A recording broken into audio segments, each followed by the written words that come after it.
നമ്മുടെ സ്വന്തം വെഡ്ഡിങ്ങിന് നമ്മൾ ആഗ്രഹിച്ച സ്വപ്നം കണ്ട നമ്മുടെ വെഡ്ഡിങ് ഡ്രസ്സ് നമുക്കിടാൻ പറ്റാതിരിക്കുന്നതിനെക്കുറിച്ച് ചിന്തിച്ചിട്ടുണ്ടോ? അങ്ങനെ ഒരു അവസ്ഥയിലൂടെ കടന്നു പോവുകയായിരുന്നു എൻ്റെ ബ്രൈഡ് അനു. അനു എന്നോട് പറഞ്ഞത്, ഇനി ആകെയുള്ള എൻ്റെ പ്രതീക്ഷ മേക്കപ്പിൽ മാത്രമാണ്. ചേച്ചി അത് നന്നായിട്ട് ചെയ്യുമെന്നാണ് എൻ്റെ പ്രതീക്ഷ. എനിക്ക് അനു അങ്ങനെ പറയുന്നത് കേട്ടപ്പോൾ തന്നെ നല്ല വിഷമം തോന്നി. ഇനി കാര്യത്തിലോട്ട് കടക്കാം. അനുവിൻ്റെ വീട് ആലപ്പുഴയാണ്. അനു ഗൗൺ കസ്റ്റമൈസ് ചെയ്യാൻ കൊടുത്തത് മലപ്പുറം മഞ്ചേരിയിലും. എൻഗേജ്മെൻറ്റ് ലെഹങ്കയും വെഡ്ഡിംഗ് ഗൗണും ഒരു ബുട്ടീക്കിനാണ് കൊടുത്തത്. എൻഗേജ്മെൻറ്റും വെഡ്ഡിങ്ങും തമ്മിൽ 10 ഡേയ്സിൻ്റെ വ്യത്യാസം ഉണ്ടായിരുന്നു. 2 ഡ്രസ്സും ഒന്നിച്ച് ഡെലിവറി ചെയ്യാം എന്നാണ് പറഞ്ഞിരുന്നത്. ഒന്നിച്ച് ഡെലിവറി ചെയ്യാം എന്ന് ബുട്ടീക്കുകാരും സമ്മതിച്ചു. അവസാനം ലെഹങ്ക എത്തിയത് എൻഗേജ്മെൻറ്റിൻ്റെ തലേ ദിവസമാണ്. പക്ഷേ വെഡ്ഡിംഗ് ഗൗൺ ഉണ്ടായിരുന്നില്ല. അവരോട് ചോദിച്ചപ്പോൾ ഓരോ എക്സ്ക്യൂസ് പറയുകയായിരുന്നു. വെഡ്ഡിങ്ങിന് 5 ഡേയ്സ് മുന്നേ ഗൗൺ കൊറിയർ ചെയ്യാമെന്ന് പറഞ്ഞു. പക്ഷേ കൊറിയർ കിട്ടിയില്ല, തലേ ദിവസം വരെയും. അവർ പറയുന്നത് ട്രാക്ക് മാറിപ്പോയി, എങ്ങോട്ടോ പോയി എന്നൊക്കെയാണ്. പക്ഷേ അവർ ട്രാക്കിംഗ് ID അയച്ചിട്ടില്ല.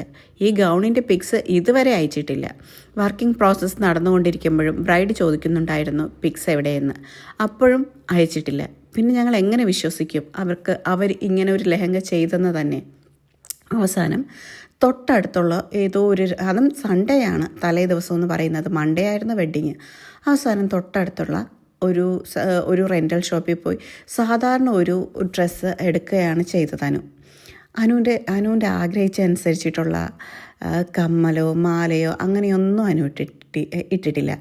അനുവിൻ്റെ കഴുത്ത് നിങ്ങൾ നോക്കിയാൽ മതി, അനു മാല ഇട്ടിട്ടില്ല. അനു പറയുക, ഞാൻ ആഗ്രഹിച്ച എൻ്റെ ഗൗണല്ലേ ചേച്ചി കിട്ടിയത്, അപ്പോൾ അതിന് എനിക്ക് ഈ ഡ്രസ്സിന് ഈ ഒരു സ്റ്റഡ് മാത്രം പോരെയെന്നാണ്. ഒത്തിരി വിഷമം തോന്നി അങ്ങനെ ചോദിച്ചപ്പോൾ. അതുപോലെ തന്നെ അനുവിൻ്റെ സാൻഡൽസ് അനു ഹീലുള്ളതായിരുന്നു ആദ്യം എടുത്തിരുന്നത്. പക്ഷേ ഈ ഗൗണിന് നല്ല ഇറക്കമൊന്നും ഇല്ലാത്തത് കാരണം അവസാനം ഇതിൻ്റെ ഒട്ടും ഹീൽസ് ഇല്ലാത്ത സാൻഡൽസ് ആണ് അനു പിന്നെ ചൂസ് ചെയ്തത്. അനു നിൽക്കുന്നത് കണ്ടപ്പോൾ ഞങ്ങൾക്ക് എല്ലാവർക്കും നല്ല വിഷമം തോന്നിയായിരുന്നു. മനസ്സാകെ തകർന്ന്. ഒട്ടും തന്നെ എത്തിക്സ് ഇല്ലാത്ത ഇങ്ങനെയുള്ള ആൾക്കാർ എന്തിനാണ് ബിസിനസ് ചെയ്യുന്നത്?